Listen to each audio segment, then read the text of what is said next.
Hey, welcome into Boston has entered the chat. If you love this show, first of all, gracias. Secondly, check out Hold My Banner, available on Nessun as well. Ante Campbell and I walk with you through the Celtics journey for Banner 19. Check it out. Hold My Banner is available on YouTube, Spotify, Apple, Amazon, and wherever else you get all your podcast needs.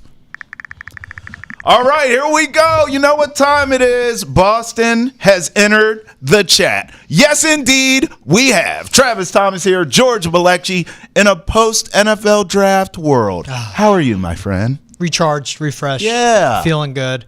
I'm excited, man. We worked hard last week, The bro. bricks are in place. Fantastic job by you, my friend. We worked hard. You too. I said it, man. I think my proudest moment of you Yeah, I know. is that unprompted, I know. I was nowhere near talking about him. I know. And you, Travis, Andre Thomas, brought up Josh Simmons, a left tackle of Ohio State. I know. And you, Travis Andre Thomas, said, why haven't we talked about Tyler Booker? And I said, because he's a guard. You said, oh, really? Tell me more. Yeah, I know. You know what that is? Growth. Yeah. I know you're proud of me here on a Manic Monday. And you also did awesome. And our whole crew did. They did. I got to say, our producer, Ethan. Yes. The producers that helped him, Monte Campbell, Brandon Wiedekind. Director Greg. Our audio guy, Dom DiPalermo. Yes. The chime sound we had. Killer. He created that. Killer.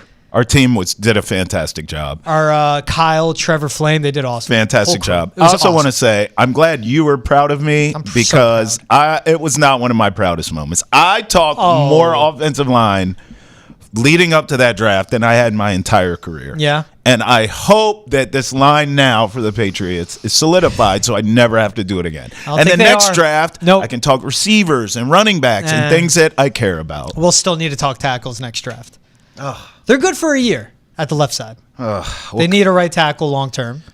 They need a left tackle long term. We'll get into that. Well, I think that says it all. The draft is coming on, but we'll give you our grades for not only the Patriots, but the other teams around the league as well. And the Celtics look to close out the Magic tomorrow night. We'll preview Game 5 as well. And Boston has entered the chat. I always say is interactive. Make sure you email us, thechat@nesson.com. We've done everything from sports, comments, questions, and concerns to life questions, comments, and concerns. You can also tweet at us using the hashtag NessonChat as well. But I teased it. We talked about it a little. Let's get into the Patriots draft here.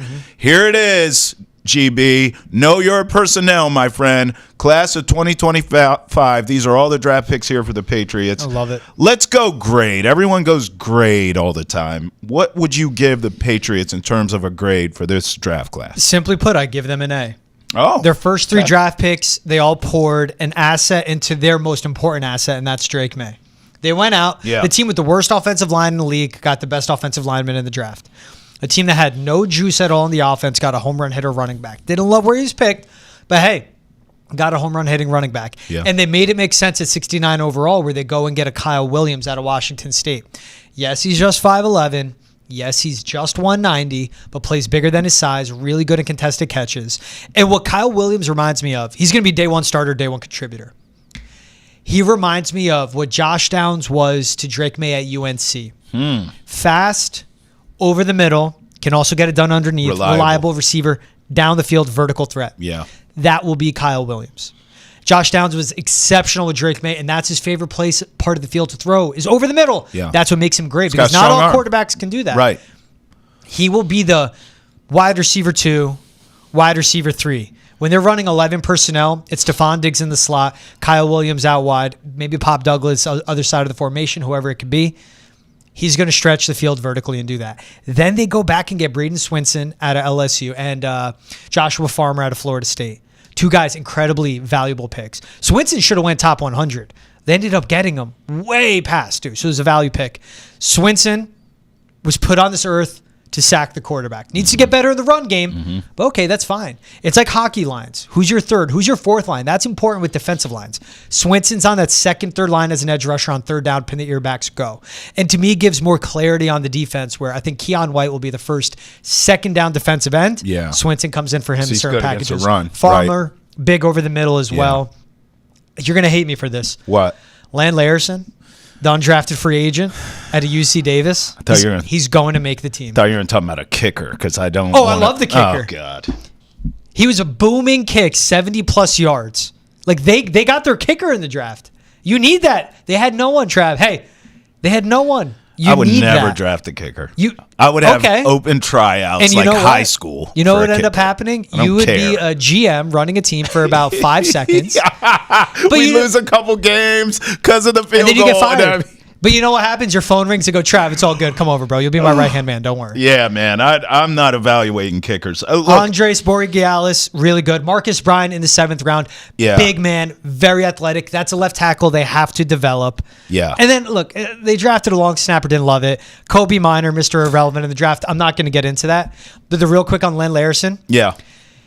He was, if you watch his tape, the Christian McCaffrey of the FCS. Moves like him, fluid, really good athlete. He's going to make the roster because he's a gunner on punt and he's a returner in the punt and kick game. And then because he's an athlete with good hands, Julian Edelman light. Wow. Wherever you need me to go. I think that's he makes high praise, man. You said McCaffrey and Edelman in the same damn description here. Christian McCaffrey of the FCS in his usage. Yeah. And it's of the FCS. It's up the competition. But and Len Larson too. Last one on this. Yeah. State champ in Wyoming, steer wrestling. He jumps off a horse, full sprint. Is that what the No. The bull goes, the steer. Okay. He's on the horse, and he leaps off the horse, headlocks the steer. It. Man, that's psycho behavior, which is what you want in a football in the player. healthiest way possible. Yeah. See? That is psycho behavior. See? You and me? You got to have some cojones to do that. I will, if he makes a team, I'll get a Len Larson jersey. It better be a good number, like 22. Give me something saucy, you know? You would try that, wouldn't you? You would do that. If I was got drafted and I'm like a wide receiver. You do it. I would love that. I would like a quarterback one day to wear 20. No, I'm talking about the damn steer wrestler. You would do it. I know you would. You'd try it. I would for a story. Dude, if you were doing a story on him, you'd do it. Yes. I know you. And I would want to do it again. I would have to wear a helmet and face cage though. He doesn't wear that. Okay, so this is psycho behavior in for the best a football way player in the best way possible, which is what you want. In a broadcaster, it's just psycho behavior. Solely. What do I benefit from that? Nothing. Maybe a broken femur. You could get workman's comp. I don't know. Hey. All right, what's your grade on it? So, I give them an A, man. I'm going, look, you covered all the late picks, okay? Yeah. Good. I got you. Always got your back First with three that. is where I'll give them a solid B. Ooh. That's where I'm at. B. A solid B. Why? Why the B? Not an A minus, not an A plus, not an A solid B, not a B plus. I just think I understood strategically, schematically what the Patriots were doing. I talked about this the first round with Will Campbell. You know, obviously nothing works if Drake May doesn't have protection. If you can't open up holes for your running back as well. So Will Campbell, and we kept going back to this on night one of the draft, it was a safe draft pick. It made sense.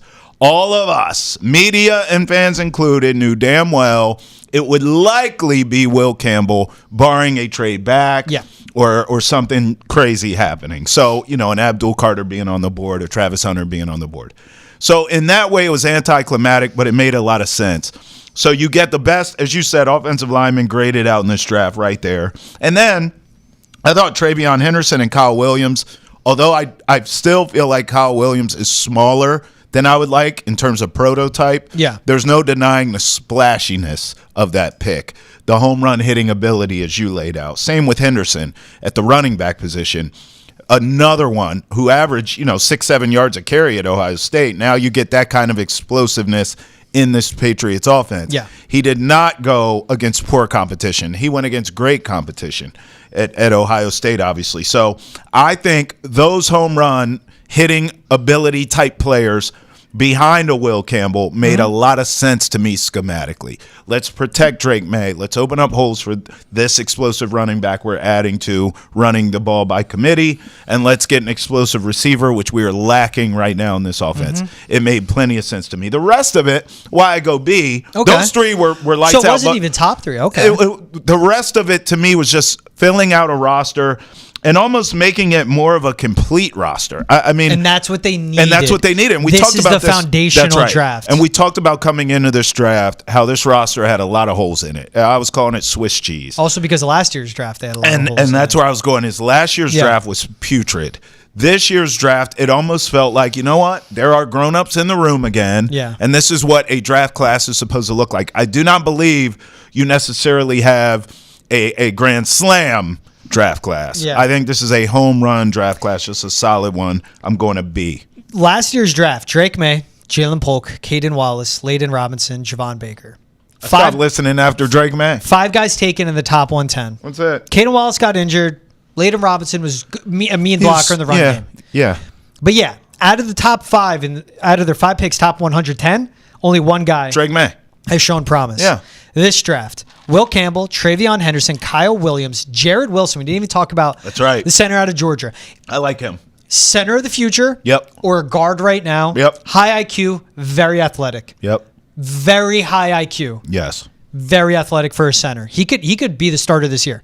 He Craig could. Woodson, versatile defensive back, could play safety, deep third, could play down in the slot, or be a boundary cornerback as well. The defense needed that, especially if he could play that nickel corner. Joshua Farmer, Braden Swinson. All those guys taken top 150. And all of them can drop in, with the exception of a Jared Wilson, who could be center of the future.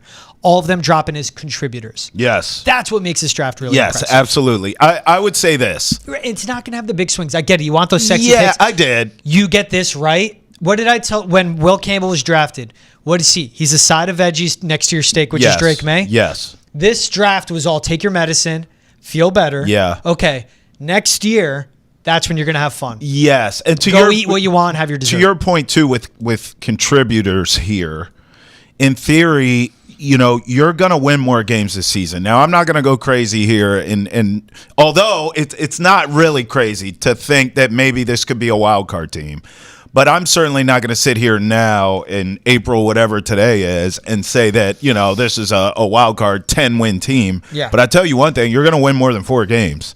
And so that's what I took away from not only this draft, but this offseason in general. I thought overall, I wanted them to do a little bit more offensive line-wise, but they did address it. And we'll see how it pays off. I would say the draft in particular, why I'm giving it a B, the wording I would use is the Patriots restored order to this roster. Exactly. Does that make sense? It It's was grown-ups in the straightforward. room. It's Yes. yes. We need these holes to fill. These players are available. It's not a great draft from everything we heard. I think they got solid, you use the word, contributors to this roster.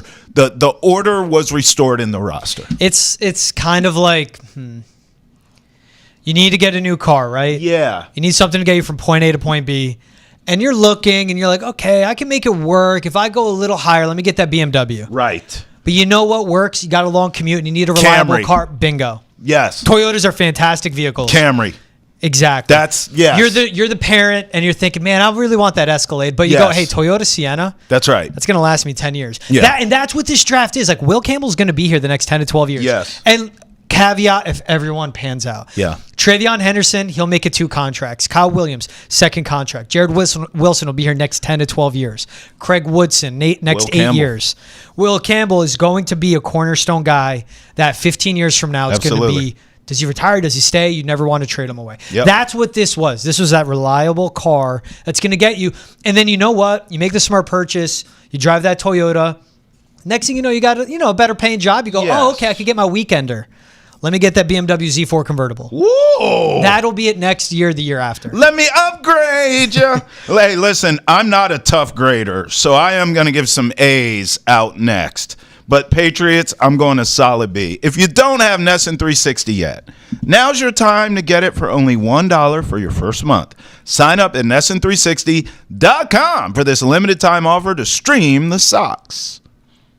All right, GB, I want to give out some good grades here. Not that B's are terrible, but I want to give out some A's. So let's go through winners and losers, give out grades, whatever you want to do. Remember, the draft was at Green Bay. Green Bay, you've like their draft. outdone yourself. Thank you for an incredible NFL draft. Look at that. Look at the crowd there. You worked in that market forever. I imagine it probably had to be extra special to you to even see this. Yeah, it was cool to see the layout. I think the attendance on day one was triple the actual population of Green Bay, Wisconsin, too. Jeez. Green Bay, Wisconsin is like 110,000 people live there.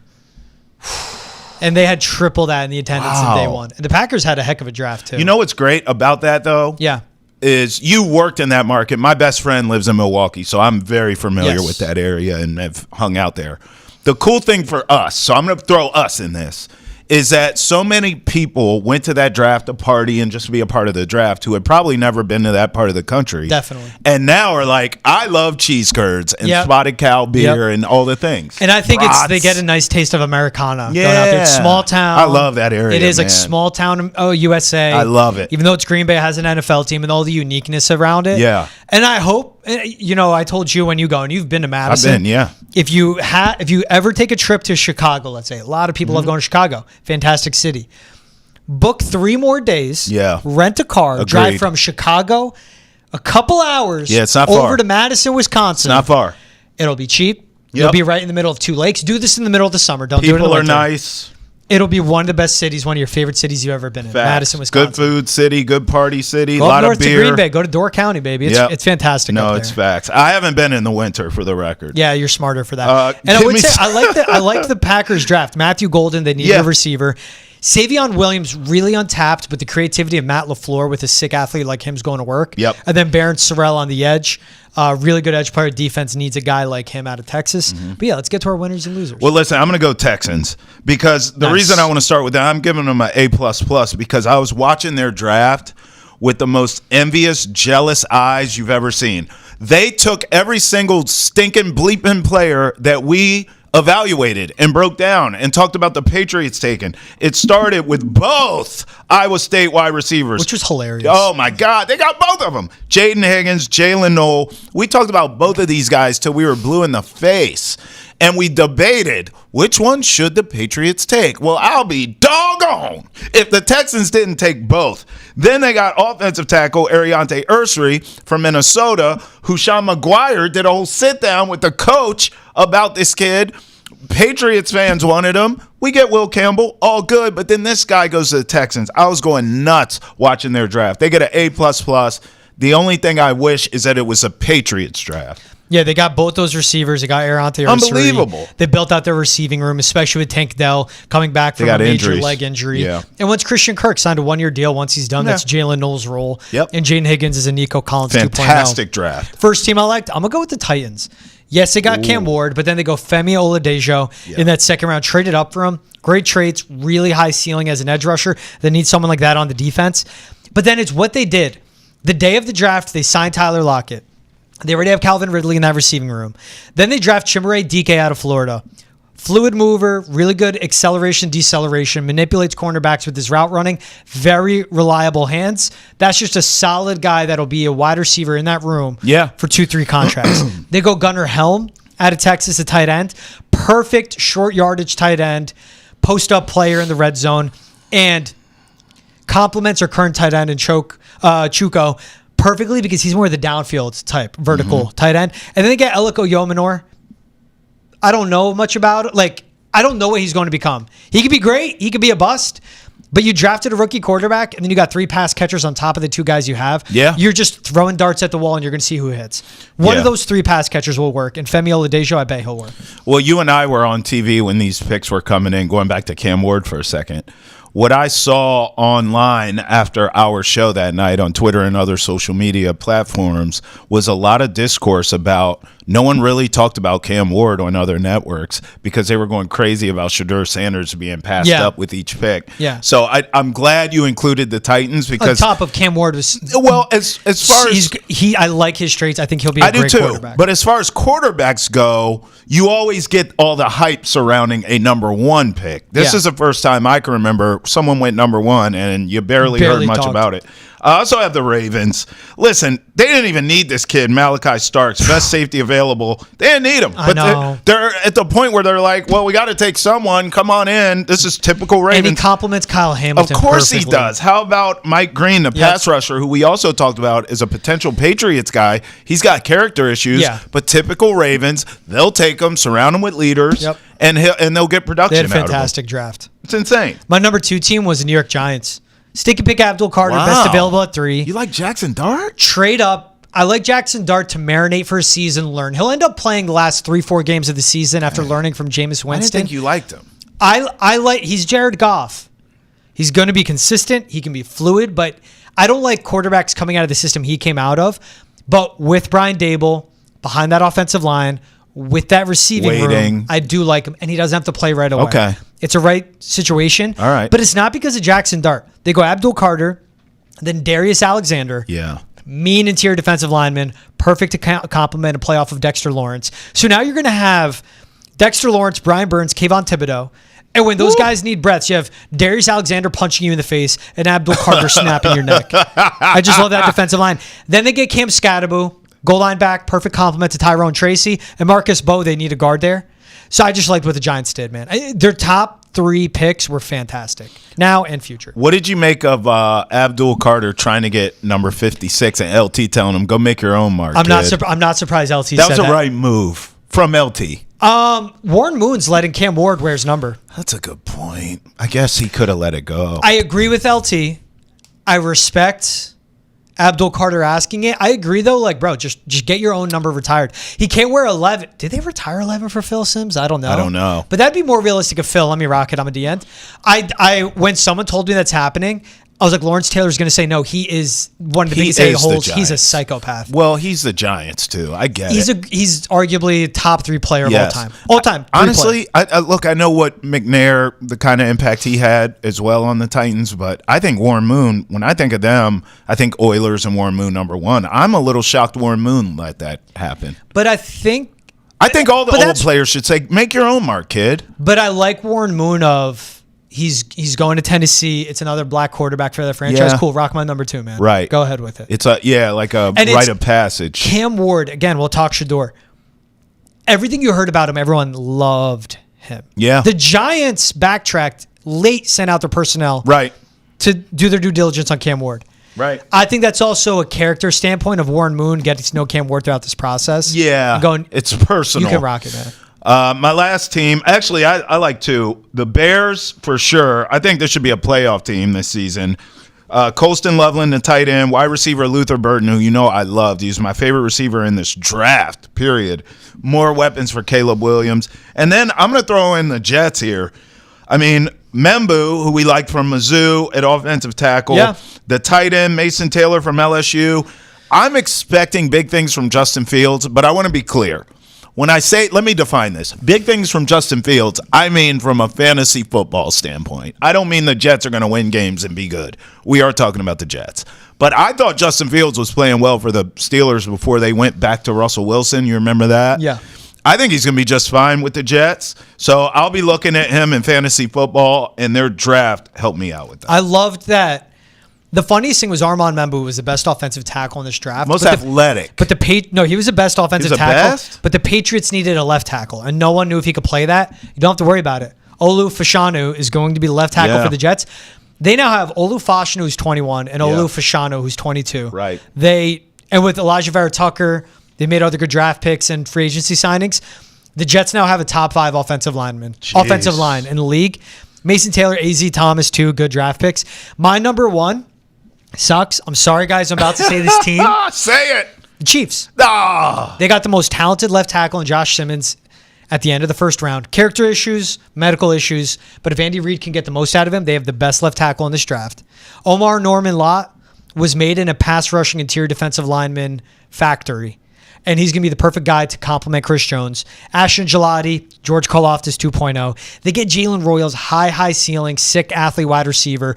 Little injury question marks, but perfect for the system. And then Brashard Smith, the running back out of SMU, wide receiver, now a running back. How they use their RBs. Let Isaiah Pacheco pick up the tough yardage. Yeah. Brashard Smith, home run hitter in the screen game, home run hitter on passing downs. This offense got a lot better. We want to hear from you. Tweet at us using the hashtag NESSNChat. Email us at chat@NESSN.com. Give us your winners and losers from the draft. What'd you think of the Patriots draft? We always read your comments on this show. In 30 seconds, we'll talk about Shedeur Sanders' fall from grace in this NFL draft. It was crazy to watch all weekend long. But first, let me tell you about Foxborough Rush. The first round of the NFL draft, all of the draft, is in the books now. But it doesn't mean the offseason's over for the Patriots. For the latest updates on New England football, check out George and I on Foxborough Rush. It's available on YouTube, Spotify, Apple, Amazon, and wherever else you get all your podcasts.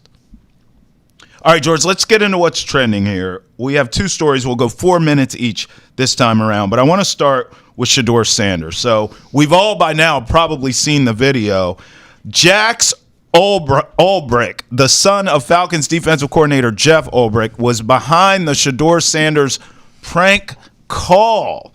Wow. So according to the Falcons, an apology was posted on Sunday to social media from the dad, Jeff Ulbrich, who's just trying to give his job at this point. He's like, kid, what are you trying to do? Get me fired here. So I want to talk about this prank and also the fact that Shedeur dropped all the way to the 5th round, which was crazy to us. You know, I said this to our esteemed producer, Ante Campbell, before the show, where this kid went wrong. What's his name? Jax. Where Jax went wrong was, it was funny, but you can't post that, especially as the son of a coordinator and why you have the number. He got the number because of his connection, his dad's connections. It was funny. And I was fuming, as you know, as Shedeur continued to slide throughout this draft. I think if you just call the kid's phone and you do that, you're a piece of shack for doing it. But in the prank world, it is kind of funny. Where he went wrong was posting that video. Like, bro, you've incriminated yourself. You didn't think you posted this. You didn't think this would get back to your dad and your dad would be in the heat because of this. I thought it was a big mistake there. But I will admit, I thought prank-wise it was pretty funny. But this kid's obviously a D. I'm fine with the prank calling, not in that. No, and you got to be better. Your dad is in the league. Like, you made the block high. How does this happen? I'm guessing it's like Jax did something for his dad on his email one time on his laptop. I saw it. And then he found that doc. I can only imagine being on the other end of that phone line from Jeff Ulbrich, who is a very well-respected defensive coordinator in the league, is a former player, really good linebacker for the 49ers. And you do that where you steal from Shedeur's moment. The guy's already getting humiliated enough publicly. And then you do that. And on top of what your dad does, that's just embarrassing. I can only imagine what Jax heard from his pops. Like, he got cussed out. Yeah. I believe that. That's why I didn't like it. I didn't like the prank, but like... Bro, my dad cussed me out for less, so Exactly. I'm sure this guy caught it. Why do you think Shedeur fell? I think it goes back to prime. I think his dad... Yeah. I didn't love in the pre-draft everything. Yeah. That... You know, Deion's on every interview that would have him saying, well, there's certain places, Travis nor Shedeur are going to go. And it's like, Travis is a generational talent you could probably get away with. Yeah. Shedeur's not. And I also remember telling you at the time, I didn't love how he didn't throw at all these camps and I think he did the Shrine Bowl, but he didn't do senior. At the combine. Bowl. Yeah, like at the combine. You got to do this stuff. He's good, but he's not that good to act as arrogantly as he did. That's what it was. Both. It was arrogance. Like some of the conversations coming out were so puzzling. End of the day, it was because of a weak quarterback draft. Shedeur Sanders was seen as a first-round pick. Cam Ward, if he's in last year's draft, where we saw Caleb, Jaden, and Drake go 1, 2, 3. That's right. Maybe he would have been QB4, maybe QB5. Cam Ward would have been a first-round pick. Shedeur Sanders would not have, I'm convinced. But it's because of a weak draft we saw a lot of guys get in first round. But this is what it boiled down to. Shedeur Sanders doesn't have any elite traits. So if you are going to be what was reported, unprofessional in meetings and disinterested, basically you're sandbagging NFL teams where you're doing poor in the interview process on purpose so they don't select you. You better be damn good at football to make up for that. Yeah, no kidding. On top of your dad is a helicopter parent. Right. Who was Shedeur's offensive coordinator in high school? Deion. Well, he's who only was his been head coach at Jackson State? Deion. He's only been coached by his dad. And who was his head coach at Colorado? Deion. Yeah. If you're going to do that for your son, Deion Sanders, you got to be seen and not heard when he comes to the draft process. Right. And what the issue was is that continued. And with him to be unprofessional, disinterested, to make a mockery of the process, you're not talented enough. Right. And it is with Shedeur Sanders, he's a quarterback. If he's an edge rusher, a running back, a wide receiver, teams will overlook that and go for the talent. A, you don't have the talent. B, you're the face of the franchise and you're a leader in the locker room no matter what, the second you step in. Yeah. They didn't want that. Teams didn't want that, and I don't blame them. I don't either. So now it's moving forward, and how the Browns took him was weird. Took Dylan Gabriel before, but that's aside. Shedeur needs to mature, and Deion needs to stop talking. You've done your son so many solids to get him to this point, get him on the doorstep of getting to the NFL. At this point now, shut up and let Shedeur be himself. Yeah. And I hate that. As I say that, it sounds like the shut up and dribble. No, I want Shedeur to be his own man, to continue to be him. You like him as a player. He's athletic. Mm-hmm. He can make off-platform throws. He can play off script. He can play on script. He's accurate. Tough. He needs to learn. Yes, he needs to learn an NFL system. He needs to sit for a year. But that was not going to be the case. And teams are going, if he's sitting and we're performing poorly, it's not just play Shedeur. It's also fire whoever and hire Dion. Yeah. That's way too much. And teams are willing to take on Tebow. I don't care. Teams were willing to take on Tebow and then that circus, and they said, no, we're good. And again, he doesn't have the talent. This is a different type of circus, and it's a guy that is a quarterback. And again, with the Dion effect. I love riding with George, riding shoddy with George. Stop sign, don't care. Speed limit, nah. No turn on red. There's no cameras. Good. I can't wait for you to cook in this one because I have nothing. Bill Belichick.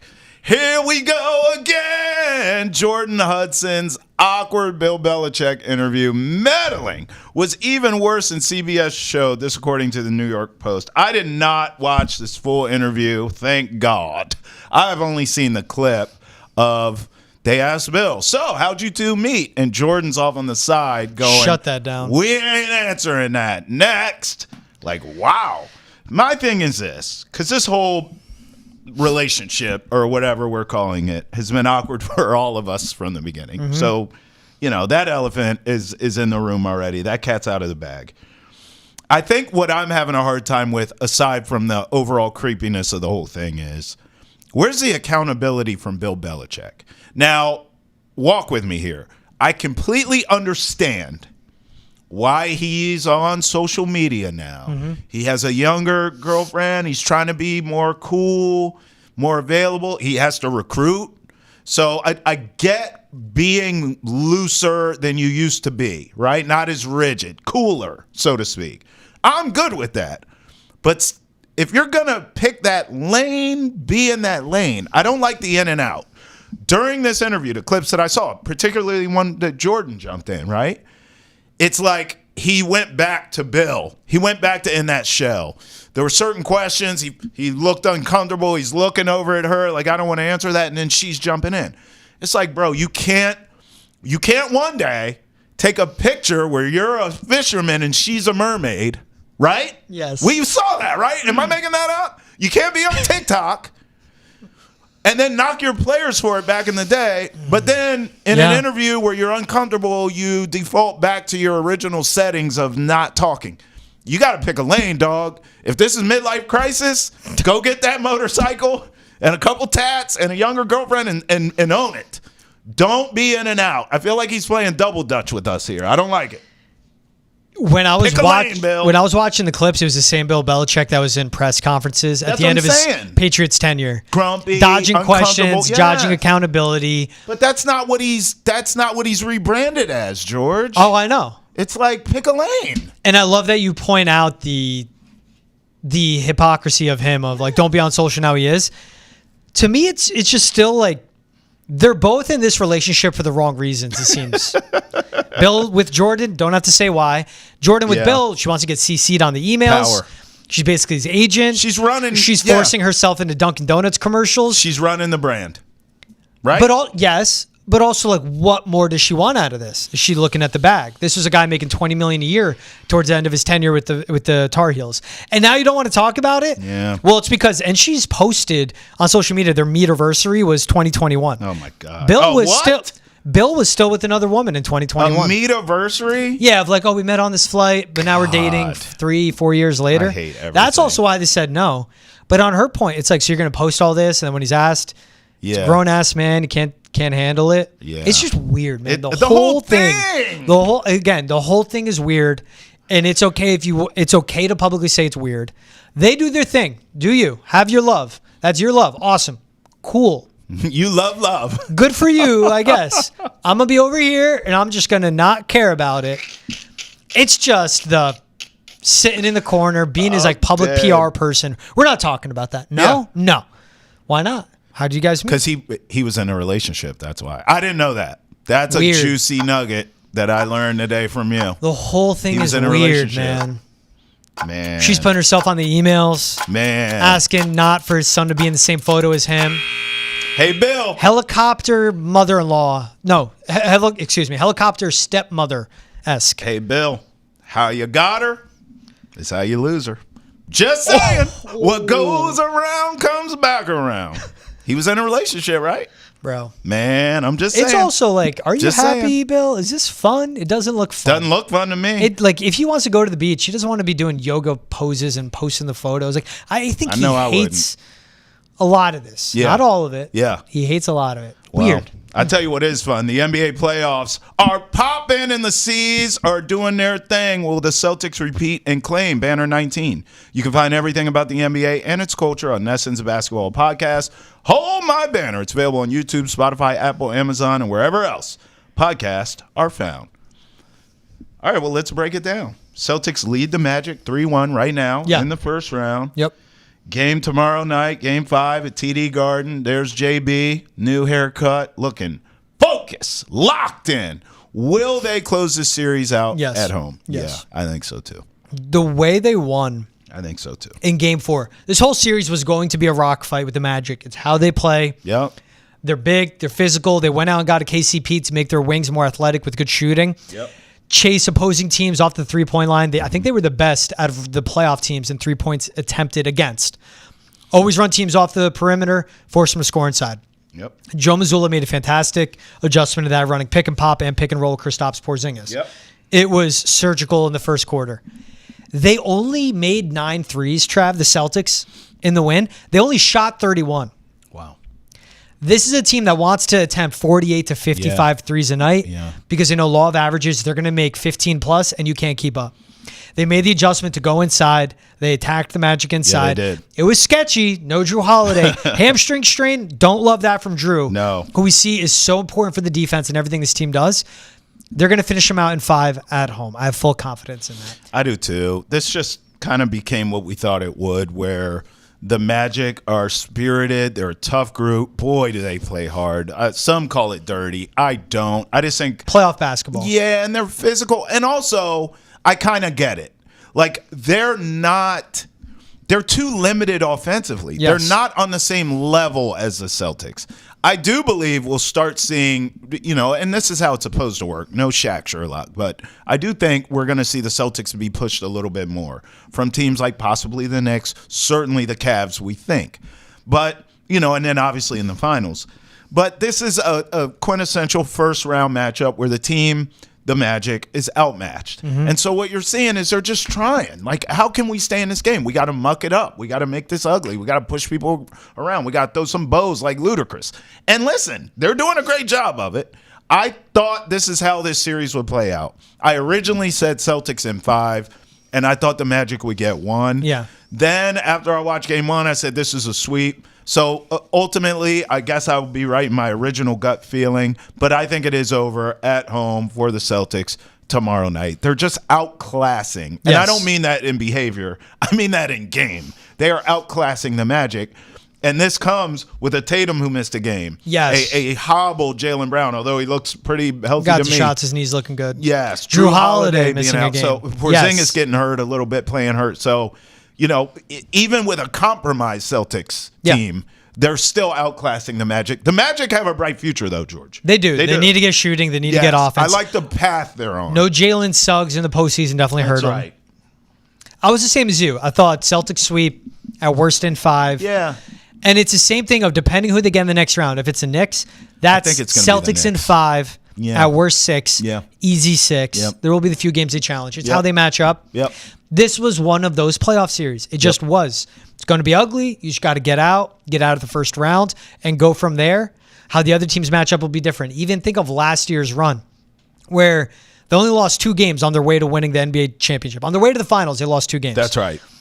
But it was parts where they were in series. It was close, and they stretch away at the end. Yeah. That's what it was in this whole series. They just matched up so well with them. And Paolo Banchero's been terrific in this series. It's just I love him, you man. have to have more support all around, and they just don't have that. But Celtics, man, Al in Game 4, he had to have gotten tested for drugs.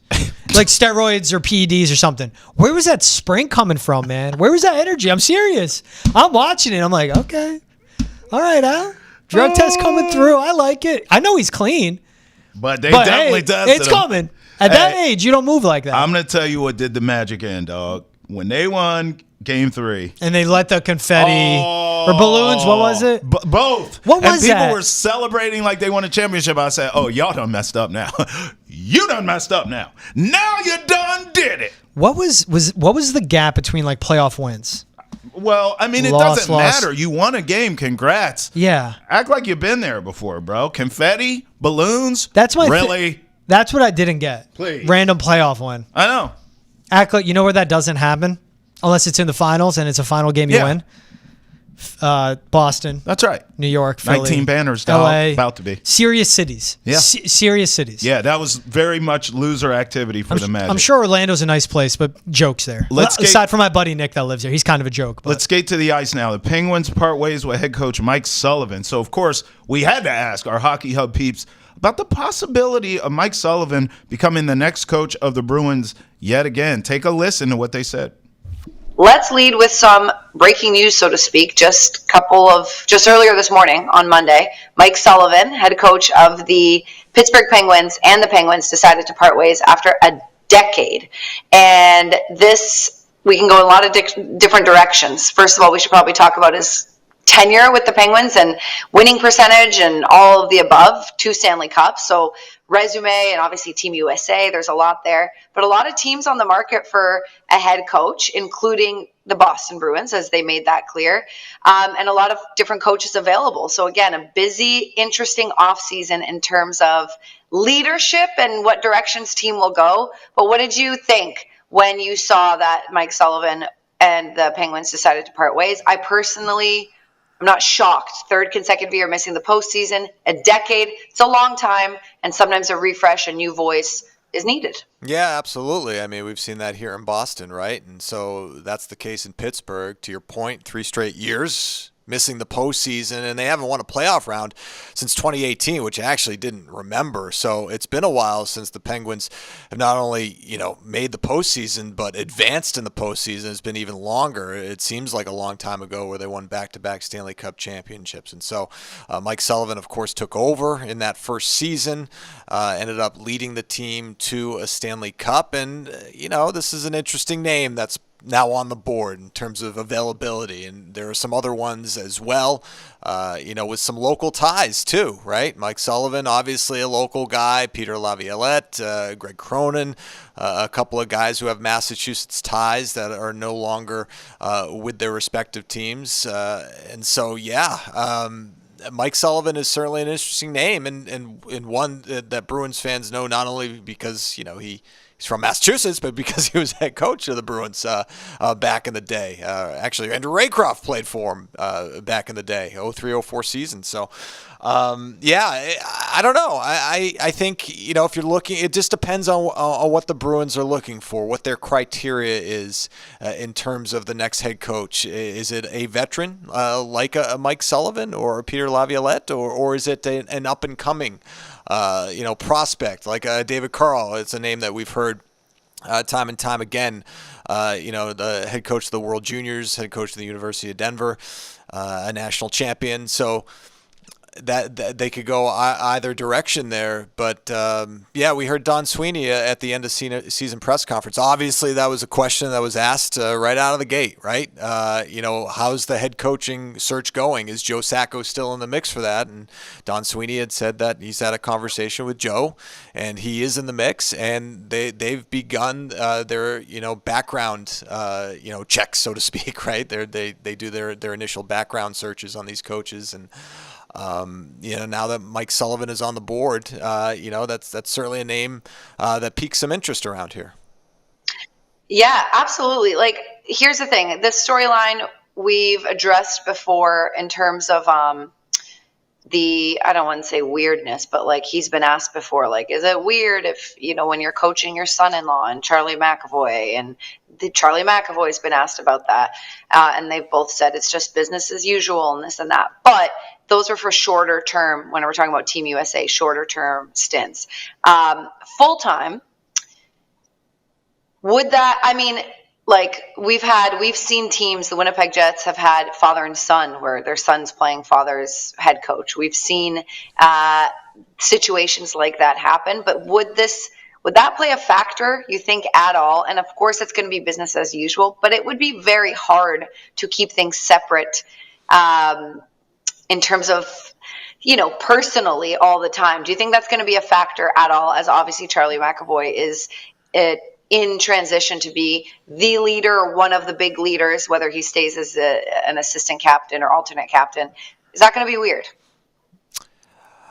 I think I agree with you. It will be a factor. It just depends on, each one's comfort level with that, right? And I think there is precedent there, but I think you bring up a good point in terms of Charlie McAvoy's role on the Boston Bruins, right? We're not just talking about a role player. We're talking about one of the leaders on this team, maybe the leader, maybe the captain at some point of the Boston Bruins. So That is an interesting dynamic, and I'm sure that's something that is being discussed if Mike Sullivan is, a candidate to be the next head coach of the Boston Bruins. The Bruins, obviously, not the only team in search of a head coach. Because of all of these names that are now on the board in terms of availability. I believe that Sullivan's the 9th head coach, to leave his position or part ways, we'll call it, this season. And that includes Jim Montgomery and Drew Bannister, of course, and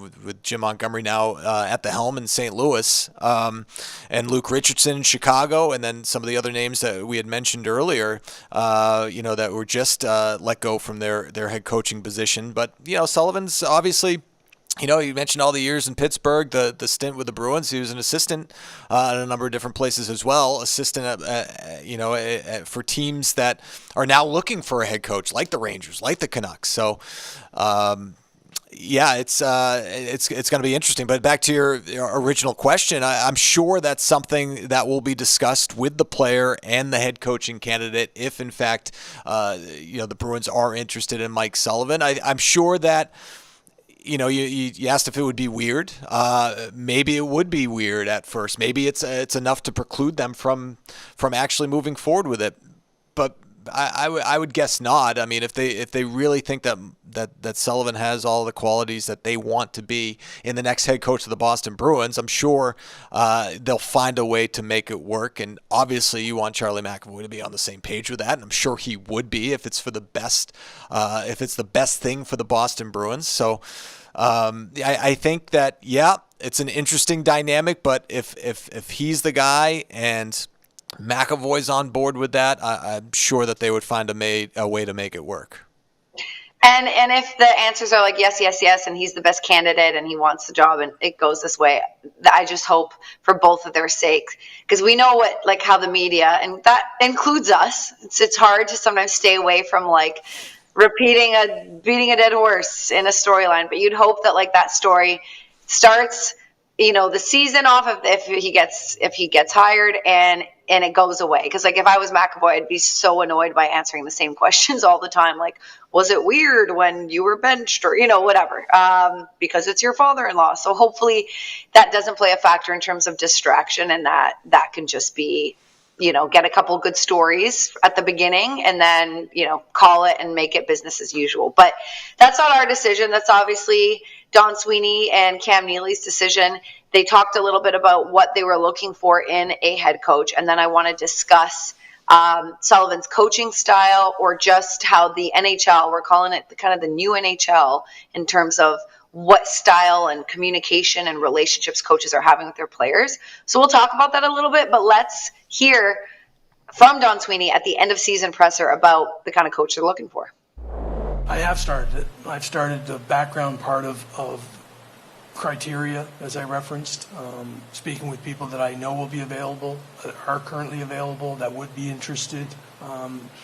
Starting again back to the criteria. Does it have to include NHL experience on a head coaching level? No. It has to include some form of, it should include some form of NHL exposure. But if somebody blows you away, they blow you away. I don't think I'm going to narrow it down to just, I think that's a disjustice to the process. So I'm going to take the process and identify, as I said, the criteria that we have in place and go through it.